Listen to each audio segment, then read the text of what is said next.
أما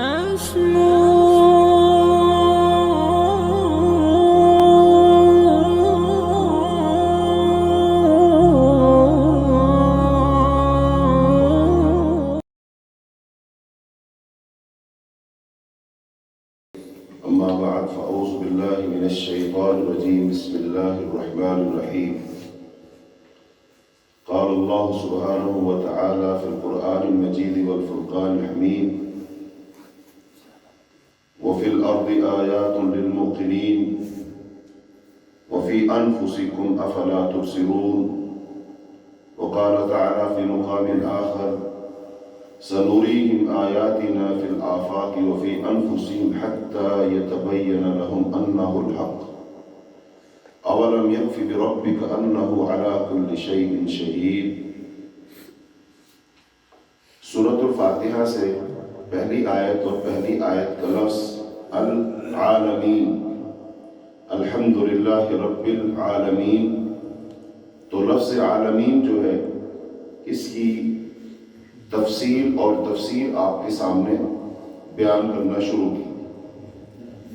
تو عالم کہتے ہیں ما یعلم به الشیء، جس کے ساتھ کسی چیز کو پہچانا جائے. تو گویا کہ یہ جو جہان ہے اس میں جتنی مخلوقات ہیں ان کے ذریعے سے ہم خالق کو پہچانیں. یہ پورے کا پورا جہان، یہ ساری دنیا ہمیں دعوت غور و فکر دے رہی ہے کہ میں جہان اگر اتنا خوبصورت ہوں، میرے اندر یہ ساری چیزیں ہیں، تو میرا کوئی بنانے والا موجود ہے. اور یہی مقصد ہے کہ ہم اس جہان کے ذریعے سے اللہ رب العالمین کو پہچانیں. اب اللہ کے سوا جتنی بھی مخلوق ہے اس ساری کائنات پر لفظ عالم بولا جاتا ہے. اس جہان کی تمام چیزوں پر ما سوائے اللہ تعالیٰ کے ہر چیز پر لفظ عالم بولا جاتا ہے. اب عالم کتنے ہیں اس کے بارے میں عام روایت، جو عام بات ہے وہ یہ ہے 4 ہیں: عالم ارواح، عالم دنیا، عالم برزخ، عالم آخرت. لیکن بعض لوگوں نے کہا نہیں، عالم بہت زیادہ ہے. بعض نے کہا 80,000 ہے، بعض نے کہا 12,000 ہے. تو جنہوں نے ویسے کہا ہے وہی کہتے ہیں کہ ہر مخلوق جو ہے نا، مخلوق میں سے کوئی مخلوق ہے اس کا اپنا ہی جہان ہے. انسانوں کا اپنا ہے، حیوانوں کا اپنا ہے، جنات کا اپنا ہے، فرشتوں کا اپنا ہے، چونٹیوں کا اپنا ہے، پرندوں کا اپنا ہے، مچھلیوں کا اپنا ہے. تو ہر مخلوق کا ایک الگ رہن سہن ہے، تو وہ الگ سے ایک جہان ہے. اب ایسے ہی پھر عالم دوزخ، عالم جنت، حالانکہ عالم آخرت کے اندر ہی ہے لیکن یہ سارے کے سارے جہان ہیں. تو ان تمام جہانوں کا رب وہ اللہ ہے. اور یہ تمام جہان انسان کو دعوت غور و فکر دیتے ہیں کہ چونکہ یہ مخلوق ہے. اگر اس لحاظ سے ہم سمجھنے کی کوشش کریں بہت آسان ہو جاتا ہے. کسی بھی چیز کے بارے میں آپ یہ سوچیں گے کہ خالق ہے کہ مخلوق ہے. بس یہ 2 سوال پوچھیں کسی بھی چیز کے بارے میں، خالق ہے کہ مخلوق، تو جواب کیا آئے گا؟ مخلوق ہے. مخلوق ہونے کا ثبوت یہ ایک وقت تھا جب چیز نہیں تھی، پھر یہ بن گئی، اور پھر ایک وقت آئے گا یہ نہیں ہوگی. تو کیا مطلب؟ نہیں تھی بن گئی، تو اس کا مطلب کسی نے بنائی. اب جس نے بنائی وہ کون ہے؟ وہ خالق ہے. تو یہ مخلوق ہوئی. اب جو بھی مخلوق ہے اس نے ایک نہ ایک دن فنا ہونا ہے. کل من علیہا فان، ہر چیز کو فنا ہے. تو جو فنا ہوگی وہ مخلوق ہے، اور جو فنا نہیں ہوگا، جس کو کوئی فنا نہیں، اس کو بقا ہی بقا ہے، جو ہمیشہ سے ہمیشہ رہے گا، وہ خالق ہے. اچھا، اب جو مخلوق ہے اس کو عام لحاظ سے ہم کہتے ہیں 3 قسم کی مخلوقات ہیں. ایک نوری ہے، ایک ناری ہے، ایک خاکی ہے. نوری سے مراد فرشتے، ناری سے مراد جنات، اور خاکی سے مراد صرف انسان نہیں. خاکی سے مراد وہ تمام چیزیں جو ان 2 کے علاوہ ہیں. چوتھی چیز اس میں آئے گی پانی. تو پانی بھی اللہ کی مخلوق ہے، اور اللہ تعالیٰ نے پانی سے ہر چیز کو پیدا فرمایا، تو پانی گویا کہ تمام چیزوں کے اندر ہی موجود ہے۔ اچھا، اب جب ہم دیکھتے ہیں یہ خاکی ہے، تو خاکی کے اندر پھر تین اقسام ہیں، نباتات ہیں، جمادات ہیں، حیوانات ہیں۔ نباتات وہ چیزیں جو زمین سے اگتی ہیں، گھاس پھوس پیڑ پودے، نباتات۔ جمادات سے مراد کے پہاڑ زمین جو چیزیں جمی ہوئی ہیں، اور حیوانات، حیوان کسے ہم کہتے ہیں جس کے اندر روح موجود ہو۔ تو اب انسان کس میں سے آتا ہے؟ یہ حیوانات میں آتا ہے۔ پھر حیوانات کی آگے دو اقسام ہیں، حیوان ناطق اور حیوان غیر ناطق، بولنے والا حیوان اور نہ بولنے والا حیوان۔ تو بولنے والا حیوان انسان ہے، اور نہ بولنے والے اس کے علاوہ جتنے حیوانات ہیں ان کی اپنی اپنی بولی ہے، لیکن بولنے سے مراد اپنی بات کہہ دینا، دوسرے کو سمجھا دینا۔ تو الغرض ایسے ہر چیز کا اپنا ایک جہان ہے۔ تو ہم سب کی سب کیا ہے؟ مخلوقات ہیں۔ تو پھر ہمیں اپنے خالق کا پتہ ہونا چاہیے۔ اور پھر مزے کی بات یہ ہے کہ انسان کے علاوہ ہر مخلوق کو پتہ ہے میرا خالق کون ہے۔ انسان کو پتہ ہوتا ہے، جیسے کہ حدیث میں آتا ہے کل مولود یولد علی الفطرہ، جب کوئی بچہ پیدا ہوتا ہے ہم کہتے ہیں اس وقت اس کو سمجھ ہی نہیں، اس کو تو علم نہیں، پتہ نہیں، لیکن وہ بچہ یہ جانتا ہے کہ میرا خالق کون، وہ فطرت پر پیدا ہوا ہے۔ کل مولود یولد علی الفطرہ، تو فطرت پر، اور ہر چیز فطرت پر ہے۔ حتیٰ کہ چیونٹی جو رینگتی ہے اس کو پتہ ہے کہ نہیں میں مخلوق ہوں کہ خالق، مجھے کس نے پیدا کی ہے، چیونٹی جانتی ہے۔ قرآن پاک میں سورہ نمل موجود ہے پوری، اور اس میں واقعہ موجود ہے سلیمان علیہ السلام کا، کہ سلیمان علیہ السلام جا رہے ہیں اور دعا مانگنے کے لیے جا رہے ہیں، چیونٹی اللہ سے دعا مانگ رہی، اس نے اپنے ہاتھ اٹھائے ہوئے اوپر، ہمارے لحاظ سے الٹی ہو کر آسمان کی طرف منہ کر کے وہ دعا مانگ رہی۔ تو اس کا مطلب چیونٹی کو پتہ ہے کہ نہیں دعا کس سے مانگنی، دعائیں کون سنتا ہے، حاجتیں کون پوری کرتا ہے، مشکل کشا حاجت روا کون ہے، بارشیں کون برساتا ہے۔ اس کا مطلب ہر ایک مخلوق پہچانتی ہے کہ خالق کون ہے۔ ہاں، آج آ کے مسئلہ انسان کا ہے، جو آپشن بھی انسان کے پاس ہے نا، چاہے دائیں چلا جائے چاہے بائیں چلا جائے، باقی سب کے سامنے دو رستے نہیں ہیں، باقی سب کے سامنے رستہ ایک ہے، لیکن انسان کے سامنے دو رستے ہیں۔